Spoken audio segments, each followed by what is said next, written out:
Welcome, Simon Bestwick. Hiya. Hiya. Thanks for having me on. Excellent horror writer, prolific horror writer as well. And he's written such books as Tide of Souls and The Faithless, amongst other many other books as well. So, where did your love of horror first come from, Simon? Oof. Well, it began when I was very young. It's very hard for me to actually put down exactly when I started loving anything. I mean, it's been there from a very early age. Love of everything spooky, and as someone who was born in like the 1970s, and I basically grew up on Tom Baker era Doctor Who, Yeah. Blake Seven, um, terrifying sort of public information films that were designed to traumatize children. So they never did anything. It worked. I didn't get to see Threads when it came out. I didn't see that till about 2005. Otherwise, I probably would be still like rocking to and fro in a rubber room if I'd actually seen it. So that's the impressionable age of 10, which is when it came out. But as well as all that, I was reading a lot of horror, and I was very lucky in that. Certainly, if you went to my local, I had a pretty decent local library, Hmm. and they had a wide range of stuff. And of course, my grandpa had a big, thick anthology called A Century of Thrillers, from Poe to Arlen. So there was Michael Arlen as the name, as you'd guess, and there was Edgar Allan Poe, and there was a lot of other stuff in between. I didn't actually get to read M.R. James wasn't there, nor was H.P. Lovecraft. I didn't read either of them until quite a bit later. Yeah. But anyway, so I was reading a lot of that. I was reading a lot of the classic, kind of like classic stuff. I was reading the Pan books of horror, the Fontana books of horror, which I actually think were better. Hmm. And the Fontana book of ghost stories, and a lot of modern horror writers like Guy N. Smith and Sean Hudson and James Herbert, and Hmm. actually Stephen King. Took me a while. Took me longer to get round to him. That it sort of one very formative influence was this slender little volume. I should have kept it next to me to show you, which I picked up in my local library, called The Gruesome Book, Right.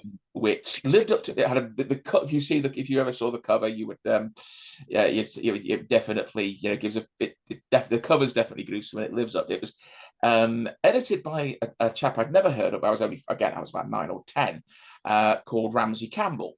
Ah. Which is a name I would come to recognise considerably more in later years. Hmm. Starts out with one of his stories. There was The Pond by Nigel Neal, which is still one of my favourite horror stories. There's stories by Brian Lumley, Robert Bloch, Richard Matheson. There's The Graveyard Rats by Henry Kuttner, which is absolutely terrifying. That was adapted for Guillermo del Toro's Cabinet of Curiosities recently. The adaptation's good, but it does not have the sheer intense terror of that story. Dear God. So yeah, I absolutely lapped that stuff up. I loved it. I also love thrillers. I love some science fiction, but there was all that. But I got to this point, as I got into my late teens, and thinking, oh no, I should be trying to write more sort of artistically important stuff, don't you know? Sure. Proper literature. And I also kind of, as I went off to university, I also kind of angled more towards script writing. I Yeah. went to BA honours degree in media performance at Salford Uni. So I was there, around there at the same time, doing the HND course in the same subject was Peter Kay. All So right. there's Okay. lots of people. It gave you a bit of a jack of all trades thing, where it showed you how to talked about the production side, about directing, about script writing, about acting, all the rest of it. When I left uni, unfortunately, I kind of plunged into a shitty day job. Right. I had written a screenplay which I'd sent to the BBC, and I honestly thought this is going to be my stepping stone to greater things, and it didn't. When it didn't come off, I didn't know what to do, and I didn't know what to. I didn't really know what it was I wanted to say. And of course, that's not a good thing when you're trying to write a screenplay, because it's a heck of a lot of work to once you've got one of those written, you Yeah. then have to find a cast, a crew, money, all the rest of it. And I had no idea how to do that. So I kind of segued back into writing prose, and I was trying to figure out, well, what kind of stuff does that kind of thing. And I remembered seeing some of the Greek tragedies Hmm. performed at college, Antigone, Oedipus Rex, stuff like that, and that kind of they give you that, there's that tremendous, they have tremendous power. There's that thing where, and I would kind of realize this especially when I read Simon Clarke's story, Gerasimus Flamotas, A Day in the Life, which is set in Greece. It's kind of a Greek tragedy, but at the end of that, the main character is in this almost like a living hell of his own creation. His own decisions have led to this point where he's still alive, he's physically unharmed, but I think I'd rather be dead than be him at the end of that story. And that's very like Creon in Antigone. He takes decisions that by the end of it, his entire family are dead. Everything's really, he's still alive. He's still the king, but his life is now completely screwed. So that was kind of as part of my way back into horror. I'd read Nick Royal's Darklands anthology a few years before and kind of realized, oh, so this is what horror is also about.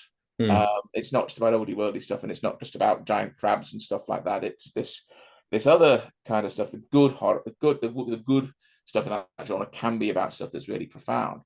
And that just got me hunting for other stuff. I read the second Darklands anthology. I picked up Dark Voices 5, which was Steve Jones and Dave Sutton. That had the Simon Clarke story, in which kind of had that Gerasimus Flamotas story, in which really underlined the sort of the sense that this is kind of what I'm after. And I started I binged on Stephen King. I picked up Ramsey Campbell's retrospective collection, Alone with the Horrors, which covered like everything like the 60s to the 90s, which was where we were at the time. And it was kind of like, oh wow, there's so much stuff here. And the last chunk of 1996 was a really horrible time for me because I was, as I said, stuck in this shitty job, desperately trying to write, and nothing I did was working, because there was that thing that, I was kind of fixed in this idea of what I want to impress people. I want people to read this and be blown away. And paradoxically, you can never achieve that by trying to do it. It's when you sort of focus on telling the story, on the characters and stuff like that, that's when you actually produce something that people like. It's the same as acting. If you're constantly trying to impress the audience, they're not going to be interested. It's when you actually focus on, on getting your character right, on performing that as truthfully as you can. That's when it comes across and really affects the audience to the best. Anyway, so the last chunk of 1996 was very, as any writer who's watching this will know, there was very little to equal the pleasure of writing when it goes well, and there is absolutely very little worse when it's not working, because it's like, you feel like, I can't do, you feel like you're complete, like you can't find your arse with both hands kind of thing. And on Boxing Day 1996, I wrote this short story called Once, which was in my second story collection, Pictures of the Dark. It was originally appeared in this little small press magazine. And that was more of a dystopian future war story, although it was showing like Britain kind of like in the same state that of the former Yugoslavia, broken up and balkanized and torn by civil war, with fascists taking over everywhere, which is not remotely like the present day. And just used some settings that I knew at the Abraham Moss College in Cheetham Hill, where I'd gone for a year. And suddenly it was like, oh, that's how it's done. And after that, I was writing a short story every week. It was just, and I discovered that I'd written to a couple of authors in the interim. I'd written to Simon Clarke and Michael Marshall Smith, both of whom I discovered through Nick Royal's Darklands anthologies, both of whom were making names for themselves as novelists. And so I kind of thought, well, they're kind of, where they are now, that's kind of where I'm trying to get to. So I wrote to them, and they're both really nice people. Still in touch with them to this day. Michael Marshall Smith has just provided a blurb for the Ravening, which is my latest name. Oh, excellent. We'll come to that. But yeah, Michael Marshall Smith wrote back and said, well, the best thing you could do is to try and get to one of Steve Jones's anthologies. That hasn't happened, and I don't think it will now. But Simon Clarke wrote back and said, well, you have to, he gave me a bunch of advice, some notes he gave out at a talk he'd done, and he told me about the various small press magazines that were all over the show. And of course, these were all like little fanzines, little backroom endeavors that were very much labors of love. Usually only paid in contributor copies or in very, very small, pretty much token payments. But they were often, it was a way to learn your to learn your craft, to get your work out there, to get it read, to hear back from people. And you never knew what it could lead to. As he said himself, my big break came when Carl Edward Wagner bought one of my stories for the year's best fantasy and horror, year's best horror. Yeah, that's what Simon Clark told me, and that was the route I took. As it turned out, there was somebody who lived quite near me who was publishing one of these little magazines. They had some copies of it in Waterstones in Manchester. So I picked up a copy of that. And when I had, I took once and I took the next 3 short stories I wrote and I sent them all to him. Mm.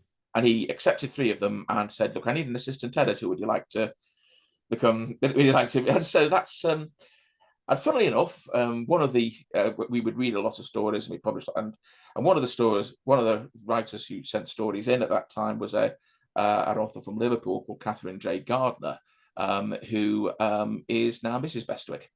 Although that didn't happen until much, much later. We got to know we corresponded a bit in the late 90s. We got back in touch in the mid 2000s. She'd stopped writing for a bit, came back writing as Kate Gardner. We eventually met up for a coffee in 2010. And we'd occasionally meet up very, very briefly before it, because they were often author events at Waterstones in Liverpool. So I'd go to those and we'd meet up for a coffee beforehand, and then she'd run away. She's lovely. She's quite shy. She's less shy now, but she was very, very shy when we first met. And eventually in 2012, we met up properly for the day and spent a day together. And then it was like, oh, let's want to see each other again at the weekend. Yeah. And next thing we knew, we were we were an item, and that was 22. So that's 12 years ago now, and it's, touch wood, it's gone pretty well since then. But I digress. Anyway, so yes, I just wrote a lot. The small press, that whole small press scene kind of evaporated around the turn of the century, because of course the internet had arrived. People were much, the internet had arrived. POD technology had arrived. It was much more about, sort of independent presses and indie anthologies. And I did struggle to catch up with that. Plus, which I kind of hit a bit of a wall creatively, partly because I'd been trying to write stuff that was for the market. The worst thing you can do is get into conversations with booksellers about what you should be writing about, what's going to sell, because you will just, if you write horror, you'll want to cut your wrists. I did that anyway. Possibly some things are I think things might be a bit brighter now, but I spent time trying to write, of all things, sword and sorcery fiction, and hated it and made myself very miserable.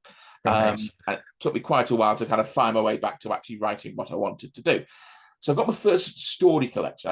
In the sort of interim, I managed to get stories published by, there was mainly writing a lot of traditional ghost stories, and they were getting published by like All Hallows magazine, who eventually put together a collection, my first collection, which was A Hazy Shade of Winter, which is a beautiful book. It cost about 28 quid a copy. So I don't think a lot of people actually, not as many people were probably aware of it as might have otherwise been.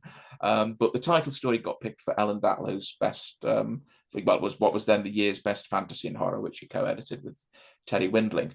And my second collection was Pictures of the Dark, which came along about 5 years later. So there was this big gap. But I was still writing, and I kind of moved away from the ghost stories and more into a wider range of horror stuff. I started producing some short stories. Some shorter fiction and some mid-length fiction I was really, really pleased with. There was a novella called The Narrows, which appeared in an anthology called We Fade to Grey. It was edited by Gary McMahon, and that got shortlisted for the British Fantasy Award. And I also did an novella at the same time called The Schoolhouse, which I still think is one of the best things I've done. Although I was nearly in the middle of a nervous breakdown when I wrote it for various reasons, which is possibly why it's quite a good horror story. Anyway, sort of leading up to that, there was my first novel, Tide of Souls. Now, this was, at that time, obviously, it was quite, if you didn't have an agent and stuff, it was quite hard to get anywhere writing, a horror novel. And Abaddon Books in Britain were one of the few sort of one of the few people who seem to be publishing mass market horror. Now, they were basically doing it on a work for hire basis. You get a flat fee, they bought all the rights. They had they had the Afterblight Chronicles, which is like this post-plague apocalypse thing. And they had Tones of the Dead, which was zombie novels. And A, this was the most straight up horror, and B, this wasn't like a connected series. It was just like, you can do anything you like, as long as it's got zombies in it. And I thought, Right. this is possibly a good one. And I got in touch with John Oliver, Jonathan Oliver, who was the editor there. And he said, yeah, sure, feel free to pitch something. And I tried, he turned down the first thing, but then I sent him another one. And he sort of said, he just rang me up and said, so would you like to write a zombie novel for me then? I said, well, I don't know, I'm kind of like moving more towards, Jane Austen style bodice rippers now. And I thought, well, there's an idea, Pride and Prejudice with zombies. And this was before Seth Grahame-Smith came along. I even scribbled down at one point a pitch for a novel where it turns out Mr. Darcy is always going away on business because he's actually, a secret agent working for the Duke of Wellington, and he helps foil a plot by Napoleon to use zombies at Waterloo.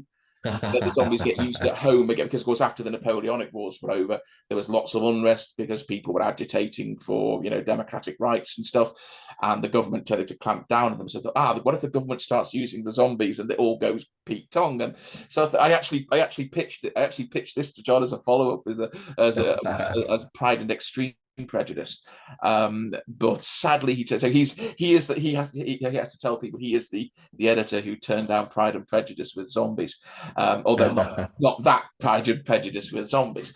Anyway, so Tide of Souls worked for hire. It did very well. It did, I think, a lot better than any of us were expecting it to. It got like a 4-star review in the Daily Telegraph, of all places, which is not something you expect to happen with a pulpy kind of zombie novel with a kind of like, this kind of really lurid pulpy cover, which is brilliant cover art. And so, but after that, it took me quite a few years to get another novel out. I think there's a thing that's a very easy mistake to make for people when they get that first, if you get that first thing, like that first, what feels like a big break, especially if that novel makes any kind of a splash, there's this tendency to think, oh, I've arrived. It'll get easier from now on. No, it doesn't. It's, you have to kind of, you can't take anything for granted. And you certainly, the last thing you should have you must never have any kind of entitled attitude about this sort of thing. I don't know, maybe if you get to the level of Stephen King, or someone who's that successful, who's just used to having your name on the cover, will immediately guarantee huge sales. Then maybe then, but I'm not there yet. Most of us will never get there. But anyway, I had a lot of stuff knocked back, and I pitched some. I was still at the thing there when I would pitch stories and hope to get one, except I pitched, ideas for a novel, hope to get one picked up, and then I'd write it, which is not the right way to do it. But I came up with this. There was one idea I'd had for a while, which was partly inspired by, I'd seen a lot of pictures of, I'd seen some pictures once of people who suffered facial injuries in World War One. So obviously in that, a lot of injuries happened because people were like peering over the edge of a trench. And this was the first war where people were widely using protective steel helmets. So they would often protect you from like fatal injury, like brain damage, but your face was still very vulnerable to bullets, to shrapnel. And it's really an education just how much damage can be done to that part of the body and still be alive. I've seen some fairly horrifying photos, and you think of these. So, I'd written a story a few years earlier called The Slashed Menagerie, which is a very gruesome horror story about sort of the after effects of war in that sense. And that was kind of a jumping off point. But this was sort of, it became a whole thing of, there was an awful lot of stuff going on. There became this idea of this huge abandoned military hospital that had been used to house people who'd been physically and mentally destroyed by the First World War, and the idea that the dead didn't rest. And you always it's often kind of like touted, what would they think if they could see, this country today? It's a very common talking point with right-wing fuckwits. But I mean, the thing is, of course, well, I mean, the various soldiers of World War One, they were a very wide bunch of people. They wouldn't all have one single view. But yeah, some of those people probably wouldn't like what our society was like now, and not necessarily for the right reasons. Some of them would, a lot of them would probably look at, a lot of people had very prejudiced, what we would call very prejudiced views now about people who weren't white or people who were gay or whatever.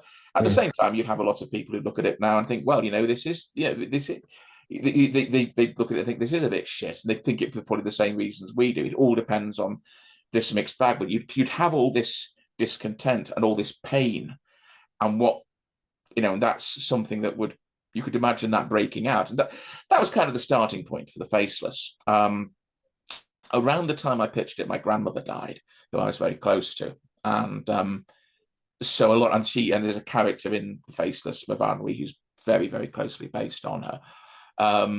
It was funny because when I was writing it, I did find myself thinking, what's this book about? What's the theme? And I thought, it's about Britain then and Britain now. It's a state of the nation, blah, blah, blah. And a friend of mine read it and he said, it's about grief, isn't it? And I was like, shit, of course it is. I started writing this about a month after my grand died. Of course it's about fucking grief.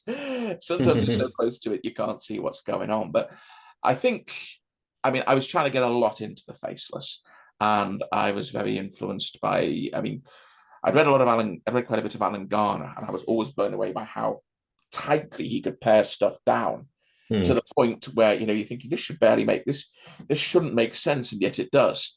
And there was also like David Peace and James Elroy, who were also kings of absolutely pairing. So I was trying to do that, and I was trying to cram an awful lot in. I probably crammed in a bit too much for its own good. It's probably a bit too convoluted for its own good, but that was the Faceless. It still hasn't turned out its advance. It got a few nice reviews, but after that, I started writing the Black Road series, which is a kind of a post-apocalyptic series of stories. It's set in a kind of set in a Britain sort of in the aftermath of a nuclear war, very like Threads. Not long after I watched Threads for the first time, it's also a kind of an action. There's also elements of action adventure, and there's elements of Lovecraftian horror. Again, possibly me trying to cram in too much and be too clever for my own good there. But I've written 3 books in that series. There is supposed to be one last 4th installment, which hasn't happened yet, and I'm hoping that at some point in the future that might. That got done through Snow Books, but saw very little money from it. We did one more book for Solaris, which was The Feast of All Souls, which is more of a straight up ghost story. Again, I think I was trying to be a bit too clever for my own good. I was trying to work in these elements of quantum physics. What the fuck was I thinking of? I did say to John at Solaris, if I ever say I've got a great idea for a book involving quantum physics, just shoot me. Shoot me now before I actually bloody do it. It's a terrible idea.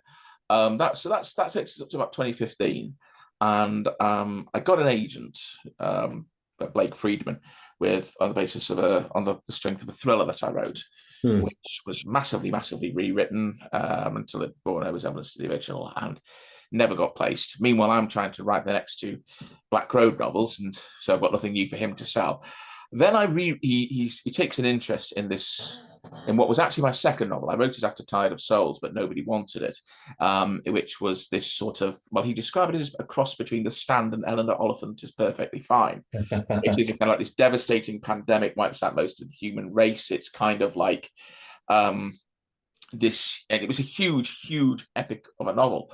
And he said, I think you've got something here, but I think you need to look at this, and this. So I did months of rewriting on it, and just as I finished it, which was sort of towards the end of 2019, 2 things happened. One, he decided to quit agenting. Right. And I had to find a new representative. And 2, COVID-19. So all of a sudden, a epic novel about a fucking pandemic has all the commercial potential of a stainless steel fish tank. So it was kind of like, okay, I think I might have to come up with something new.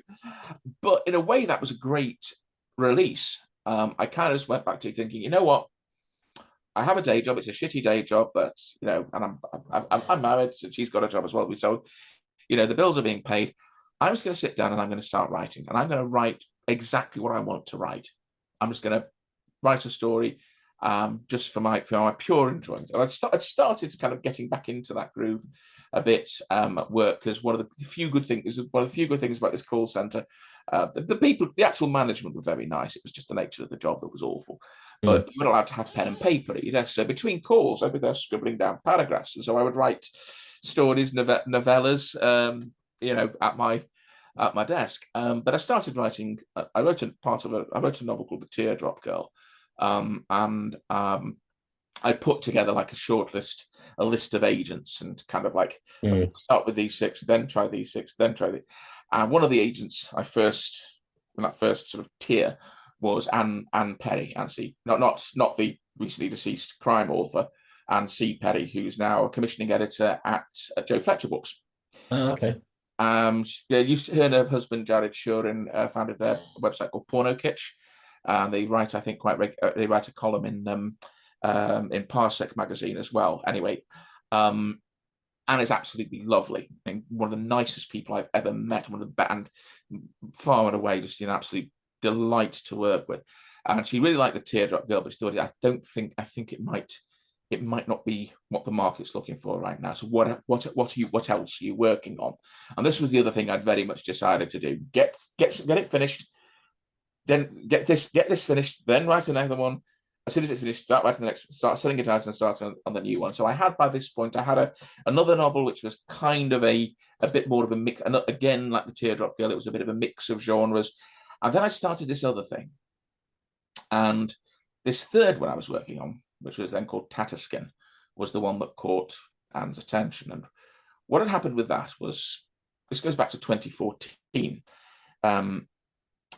See, I have a friend I made on Facebook. She was a Facebook friend of another friend of mine, called Debbie Pearson. A very nice lady. We shared similar twisted senses of humour, similar views on politics. So we became pally. And she and her partner were trying to start a family.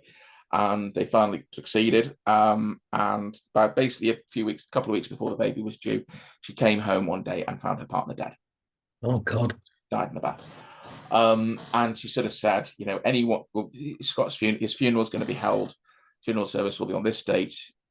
Anyone who can come will be welcome, because she lived in this little village. She lives in this little village called Barsall, and that's out in Derbyshire near the Peak District. It's a beautiful place, but it's very, very isolated.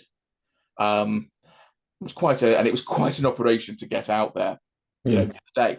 So off I went, and I was sort of, had all the necessaries, had my MP3 player because I'm old school, and a pen and paper. And, I thought I'll just try and write some stuff down.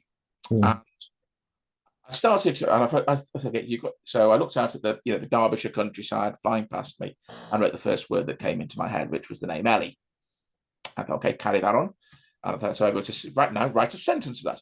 And it was Ellie crouched and looked down the slope of the body. Okay, what body? And so I wrote a couple of pages, and it was basically, by the end of that, I kind of figured out Ellie was a policewoman, and this was out in rural Derbyshire, because that was what was out outside the window, and that this person was a guy from a bit of a local rough family who'd frozen to death, basically more or less outside his own house, because he was too scared to go the rest of the way towards his house. Something had scared him so much he was afraid to go. And I was like, I don't know, what is it? What's she scared? And I kind of realized, unfortunately, this is looking like the beginning of a novel more than a short story. And I've got a novel on the go at home, and I'm not doing another one. And I had no idea where this was going to go. So I put it aside, and I ended up writing a short story called Night Templar on that journey, which was also pretty good. But that opening scene stayed with me. And in about 2020, I hunted it. I couldn't find it anywhere, those couple of pages I'd done. But I had enough of that opening scene still in my head to recreate it. And this was the first time I'd written something without any kind of plan at all. It was like, what I did know, of course, because this was the case, she's a policewoman, so she's got to check out the crime scene, she's got to get the local doctor in to examine the body, they've got to move the body somewhere, and she's got to trace the guy's last movements, and she's got to go and see his family. And this was all set somewhere very like Barsall. And of course, I was able to chat to Debbie as I worked on it, and she was like, oh yeah, we get cut off we often get cut off in the winter, she said, and people obviously have to very much pull together, and they often have to improvise. If somebody died, you couldn't get them to the mortuary, you might use the meat freezer at the co-op kind of thing. Yeah. So there was all this kind of stuff going on, and so I could see the first few chapters of it, if not everything. And by the time I got through that, I kind of had a fairly good idea of what he'd been so scared of and what was going to start causing trouble later on, and a rough idea of how the rest of it would go. Kind of getting vaguer and vaguer the further it went on towards the end, but it kind of just kept going on that way, and it firmed up. And this novel and basically really liked it. And she asked for a bunch of rewrites on it, which I did. And then she said, "Okay, I'd like to offer you representation, and I think this is really commercial." I said, "I think we want to try, and what I'd like to do is to send this out pitched as under without under like another byline. We'll basically say this is an established author who's trying something different." And this is probably because she'd had a look at my sales figures. And so she said, "Do you want to just pick another name?" And I said, "Daniel Church," just picking it more or less out of thin air. And we sent that out, and in early 2022, Angry Robot were basically more or less begging, "Please let us buy this off you." They loved it. And it came out in the November of 2022. So very, very, very much kind of quite fast tracked as The Hollows. That was I think because the Tatterskins are the critters in it, and I think it was thought this is kind of like maybe giving a bit too much away straight off the bat. Although I've just done that now, but this came out at the end of 2022. They did an amazing job putting it together, amazing job in terms of promotion, and it's actually for the first time I got royalties on a novel. Ah, cool! Like, really awesome, really awesome.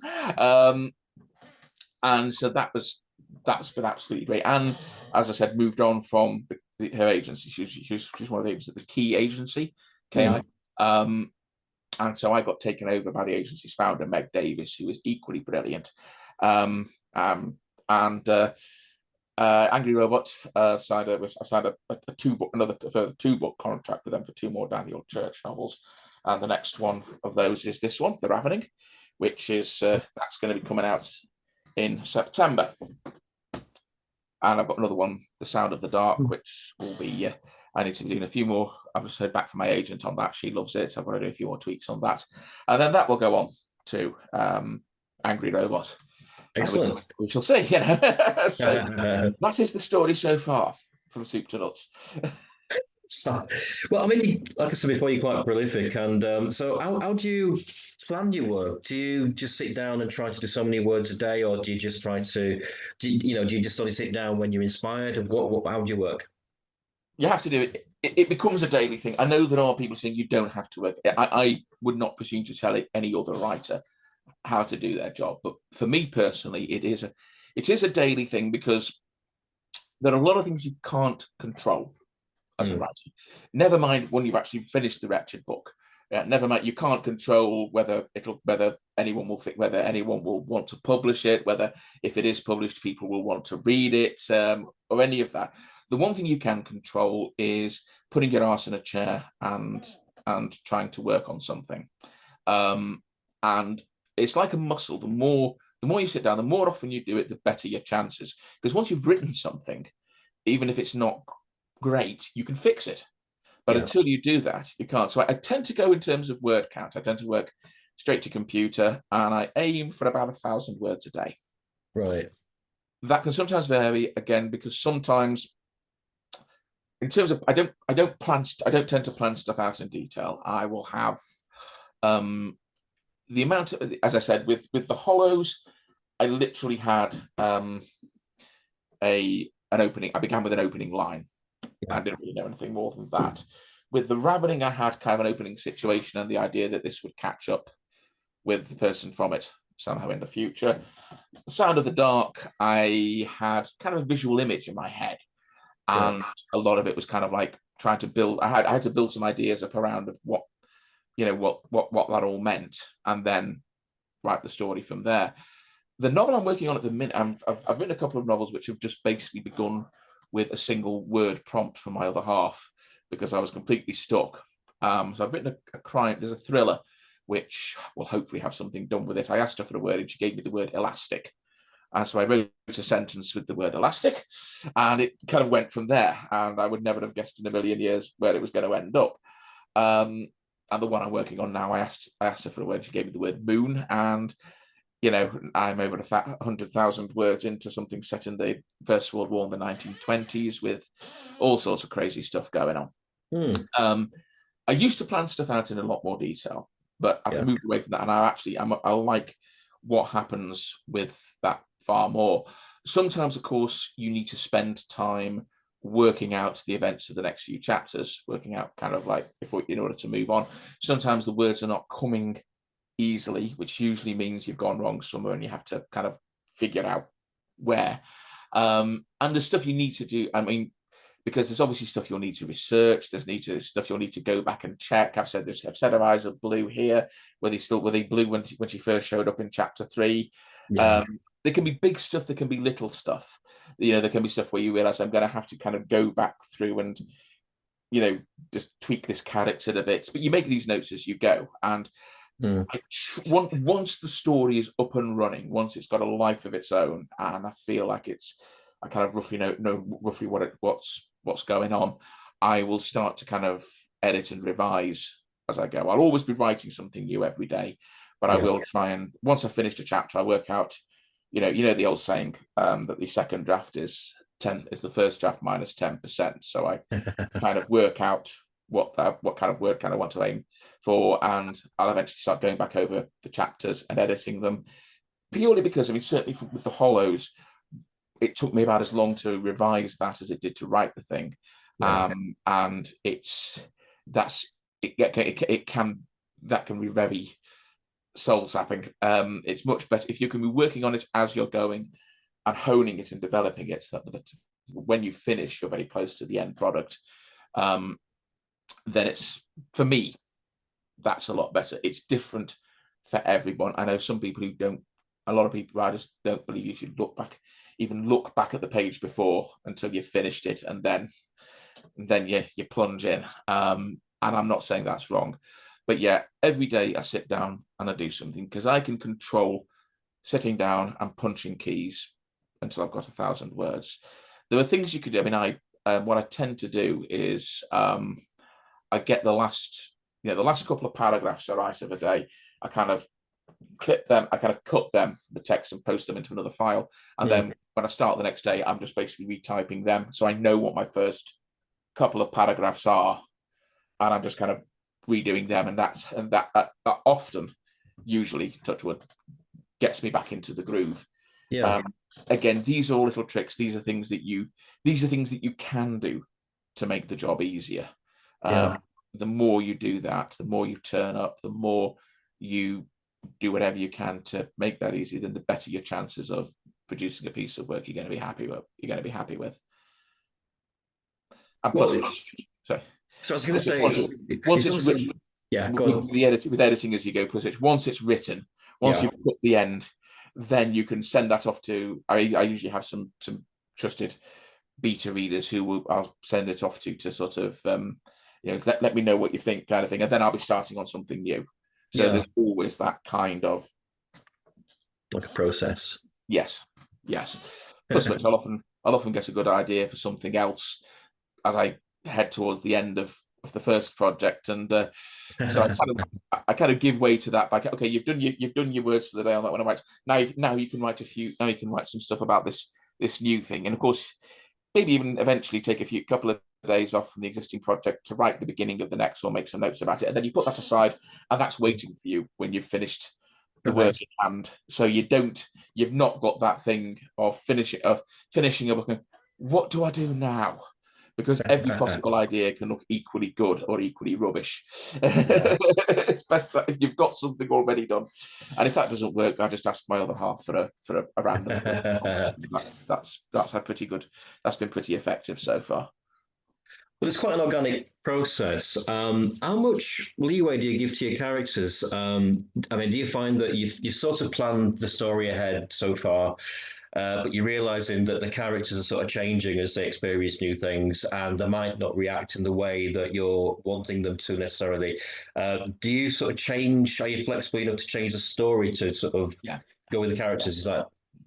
I mean, the broad sweep of things. I mean, again, when you're writing a kind of horror novel, the kind of novel where somebody is up against something, some dark evil power or whatever, whether it's the monsters in the Hollows, the monster in the Ravening, or whatever, then that is going to shape the direction of the story automatically, because the whole point of it is that something is kind of like is after them, or they're up against something, and so it's all going to be about how they escape or destroy or fail to destroy it, as the case may be.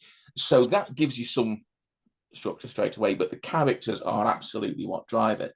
And a lot of the time when I run into trouble on something, when I'm getting stuck, when I'm finding a chapter or a scene isn't working, a lot of the time this is because I'm trying to I'm trying to push the characters into a direction where they shouldn't, where they don't want to go, or where they wouldn't be going, because what it's like, you stop and you think, well, why on earth would this character do this? It would be really stupid, and they're not stupid.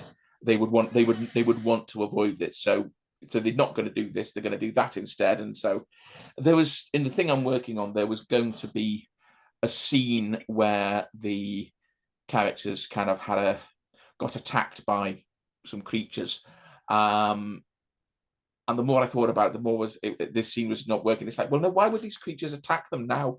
They wouldn't. They wouldn't, because A, it would be this huge effort where they'd have to come a long way from where they are, and B, they kind of want these characters to come to them. They're not trying to stop them coming to them. They want these characters to come to them because they have plans. They have evil plans. And so it's like, when I realized that, it's like, okay, well, what's going to happen instead? And something else happened. With the characters, I mean, I get the questions I tend to ask is, trying to think of who would play the part, who would play this character if it was the movie, or who is this character like that I know. I try to have someone in my mind's eye, either an actor or somebody I know, not necessarily somebody I like. One of the great things about horror, it's a very good way of vicariously getting your own back on people who've pissed us off. It has it's very therapeutic in that sense. But that's one thing, because that gives you a sense of how they speak, how they move. But the other question is, what do they want? Because in the context of a book, context of a story, everyone's trying to do something. Everyone's trying to achieve some goal. And if you look at, okay, they've got a life before that, they've got a life after that. Well, hopefully they've got a life after that. They may not, but they will be there for a reason. It may just be to do the job that they've been paid to do. It may be, to get the money, to get the girl, to get revenge, to, find peace of mind by atoning for some terrible fuck up they've made. We've all got our reasons, but you get that, and that will give you that gives you a key to what that character will do, because that's what's most important to them. And if you've got those things in your mind, then a lot of the time you get a very strong feel for how a character will react when you put them in a situation. And like I said, if you're trying to push the story as a whole, or the characters as individuals in directions they don't want to go in, then you'll know, because the writing becomes difficult. Sometimes it is kind of like you have to. There's a story about Edward Bond, about a play he wrote, and there was one character he'd written in the play that just basically he was such a great character, he took over every scene he was in. And they said, well, how's the play going? He said, it's fine, but I have no idea when it's going to be finished because of this character. He says, well, we need the play ready for next week to begin rehearsals. Said, okay, I'll kill him. So we killed the character off in the next scene, and there we go. Ready. Here's the play. It's all ready.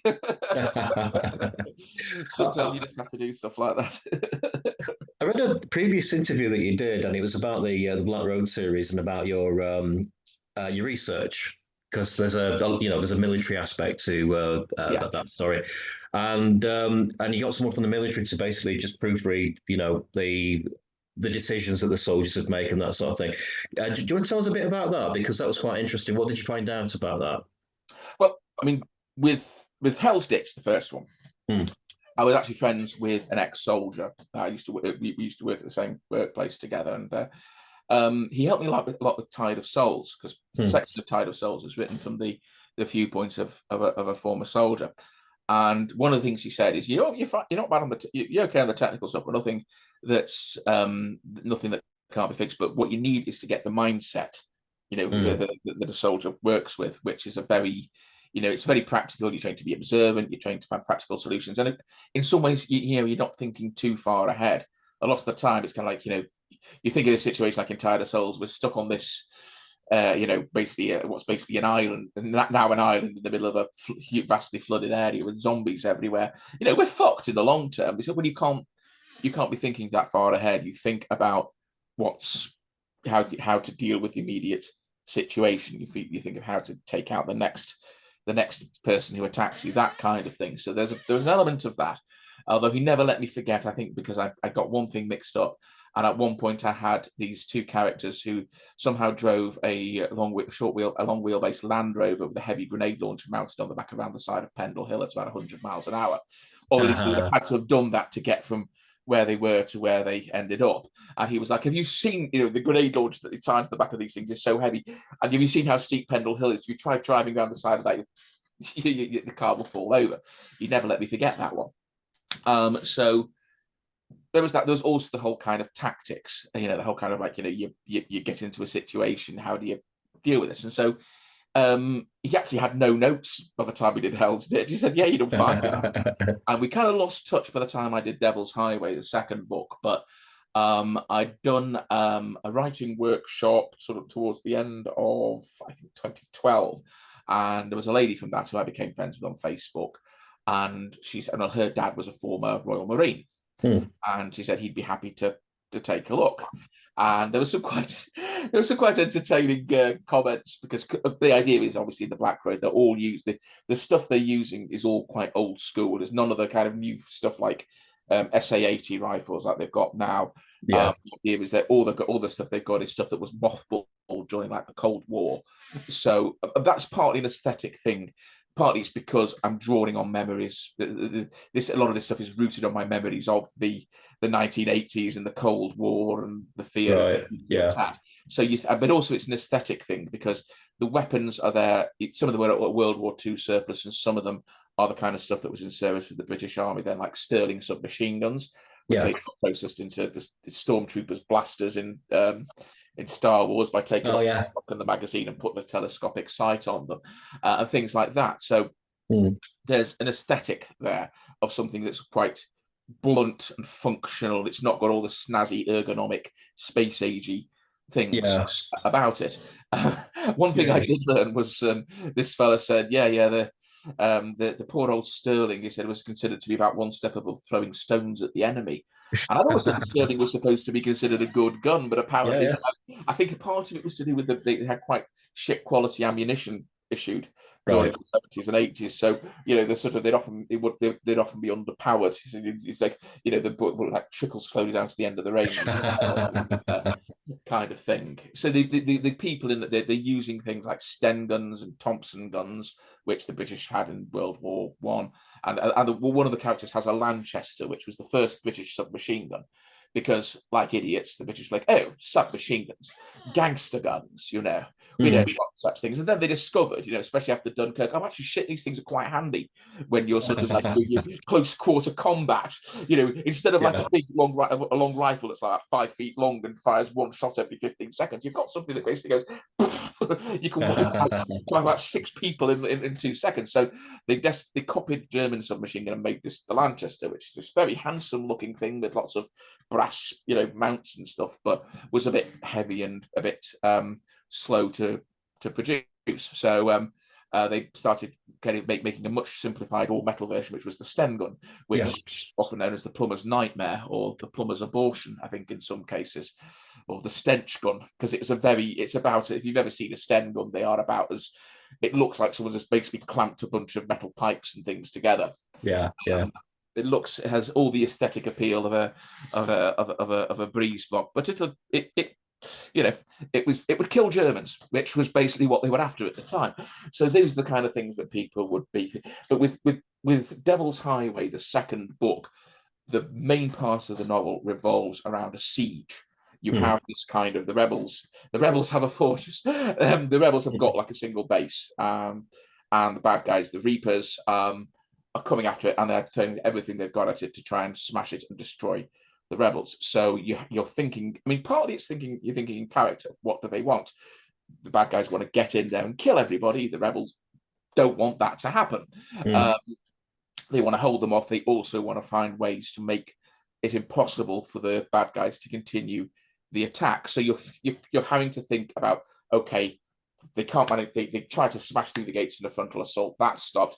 What are they going to do next? How are they going to try and find a way in? How are the good guys going to guard against that? How are they going to fight back against this? And so on. And so that was when I had to plan out in a great deal of detail, because it was switching between lots of points of view, lots of different people are all doing different things that all play a part in the battle. So I think my notes, my outline for Devil's Highway was something like 100 pages long. That was before I even started writing the infernal thing. But in the end, yeah, he had, again, my beta reader on that, my military beta reader on that, had very few notes to give. So I'd obviously been paying attention to some of the previous lessons I'd learned. Yeah. Well, when you planned that scene, though, with it being so complex, did you actually draw like a map of the base? Not really. I might have done some sketches, but I'm rubbish at drawing. So, but I did do a map of Barsall, not the village in the Hollows. Yeah, sorry, not. But my friend lives in a village called Bonsall. The village in the Hollows is Barsall. Skipping ahead there. So I drew it. I based the village broadly on the real one, but roughed out a map and did my own thing with it and made my own notations there, so that I would know where people were going from too. But I'm not kind of that big on the world building side of it, where you have to know, what everyone had for breakfast that morning, or have a history going back to the year dot.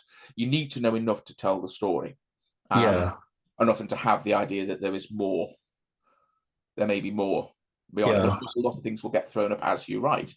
So you have to keep yourself open in that sense. But no, I drew maybe some very general sketches, none of which I still have. Yeah, I mean, knowing once you knew the main broad strokes, of course, a lot of the actual scenes are being written very much from the constrained viewpoint of one person caught up in the middle of it. So anything they know about the battle has to kind of, anything that's you only know what they know. So if there's something going on outside their little area, then they might hear somebody shouting, "They're breaking through on Sector 7," or whatever. But they're not going to know that unless they're in the relevant place. They're mainly concerned with stopping with dodging bullets or not having their throats torn out by a catchman. Well, just going back to the your media course, so you've got a lot of experience now in writing. Have you ever considered just going back to those sort of roots and filming any of your stories? It would be nice. It would be nice. I think it's a lot easier, and it would be a lot easier to do something like that now than it was back then. Because we're going back to like 1996 when I graduated, so people were still filming with stuff on SVHS or tape or stuff like that. Digital work, the whole the actual recording stuff digitally was a whole new thing. There's the level of technology, the things we can do, the things I could just do now editing wise on my own laptop are stuff that I could have made, barely hoped to have done on with all the technology at college. So it's something that would be interesting to do. Probably forgotten an awful lot about screenwriting. I've made a couple of attempts at writing scripts or screenplays of one kind, but they haven't quite gelled. It is a different kind of writing, and I probably had more of a handle on it back then, but because my focus has been on writing prose for so long, then I suspect that it's something I would really need to take the time out to learn, and I'm not averse to doing that. And it would be interesting to write a screenplay, maybe just to start by adapting an existing work and seeing if I could get somebody interested. I mean, I do a podcast with Gemma Files, and we've just interviewed this young lad called, I say young lad, he's 30, but he's incredibly fresh-faced and young-looking, called Charlie Steeves. He looks about 18. I don't know how he does it, especially as he's made, in the last 8 years, he's made something like 16, 17 films. Some of them actually really rather good, I think. He's doing it with absolutely sod all money. I think his first film he had about 50. He basically got 1,500 quid together, and more or less filmed it in a cowshed.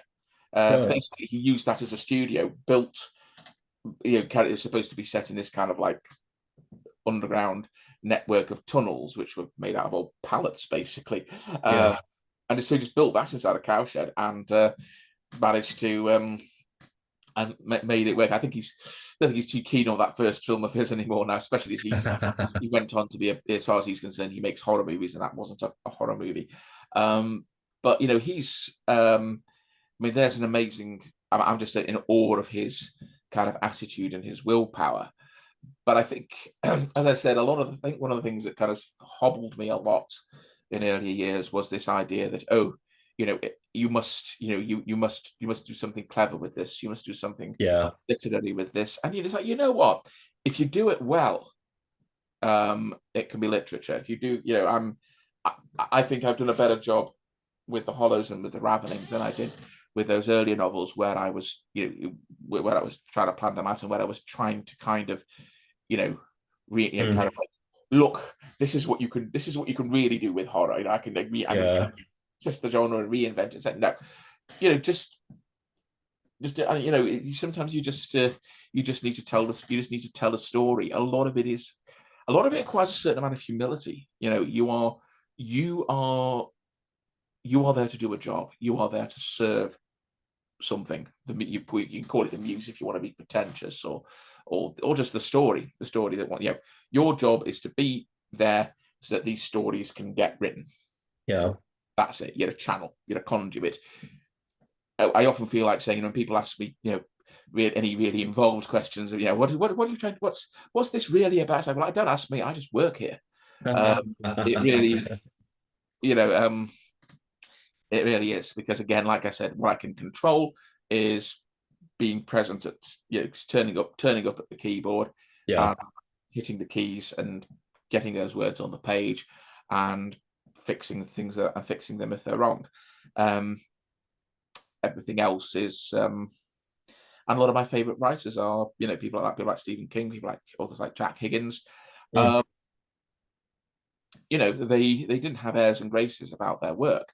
They were there to tell stories, and those stories are actually pretty goddamn good on their own, and have things to say. And I think what I like about your stuff as well is that you don't get too bogged down in things like trying to create a creepy atmosphere or anything like that. You just tell a really good, exciting story. I really like that. It just you don't lose sight of the rabbit. Basically, when you're writing. You again, a lot of the, one thing I really noticed, one of the differences between The Faceless and The Feast of All Souls. With The Feastless, I was very much rooted in this idea of how to, and I had various theories about how to make things scary, or what you should do, and blah blah blah. And I'd read a lot of M.R. James, and I'd written a lot of those classical ghost stories, so I knew a lot of the tricks, as it were. But at the same time, I think I worked very hard to try and make The Faceless as scary as possible. I think some of it is pretty bloody scary, but there were some scenes in The Feast of All Souls, and I wasn't even, and at that I was thinking, if anything, this is going to be a bit lighter. This is going to be much more about, it's much more character driven. It's going to be, the supernatural element is going to be more of a background thing. And I still managed to write a couple of scenes that genuinely creeped me out without trying. It was just kind of like, this is just what needs to happen. You can't. The more you try, I think, and manipulate control what the audience feels, then the less successful you are, and the more forced it is. I know Ramsey Campbell has often said that he doesn't write trying to be scary. He's just lets imagination kind of go, and everything else is a byproduct. And horror isn't just about scaring people. I mean, you're writing about things that scare you, or that scare other people, that frighten people, or whatever. But that doesn't mean that the only point of it is to scare the shit out of people. I mean, don't get me wrong, I love a lot of fiction that is just there to give you that pleasing terror, as M.R. James called it. And if I do that, I'm quite happy to have done it. But it's about storytelling. It's about the characters. It's about all of that stuff. And so how people, why you're limiting yourself as well if you're just trying to make, if all you want is to make people feel scared. People should feel ideally as much as possible from the stories you tell. They should, if they're frightened, moved, sad, angry, whatever, you want to ring as many changes as you can on that. And so hopefully that's what's happened. Hopefully that's what I've done with the Hollows. Hopefully that's what I've done with the Ravening, and with the Sound of the Dark, and with the horror novel I'm writing now. Well, I've enjoyed your books. Well, thank you for the chat, Simon. Do you want to just mention again about the new stuff again, what's coming up, and when it's where to get stuff from, where to get your books from? Okay, well, this is these are the 2 novels I've written as Daniel Church, The Hollows and The Ravening. The Hollows is out now, is already out. You can buy that paperback, Kindle, looking at it from the Raggedy Robot website, Amazon, pretty much everywhere. The Ravening is coming out in September 24th. There will be some sort of launch party. I will be at Edgelit in early September, and I do believe we may have some advanced copies there. Excellent. Reading from the Ravening, so you can get a sample. Of that. I will be at FantasyCon as well, and hope we'll have some of those under my own name. The most recent thing I've had out is this, which is Jaeger, and this is a novella from Black Shuck Books. It's the sequel to another novella, which is called Rothsteyer.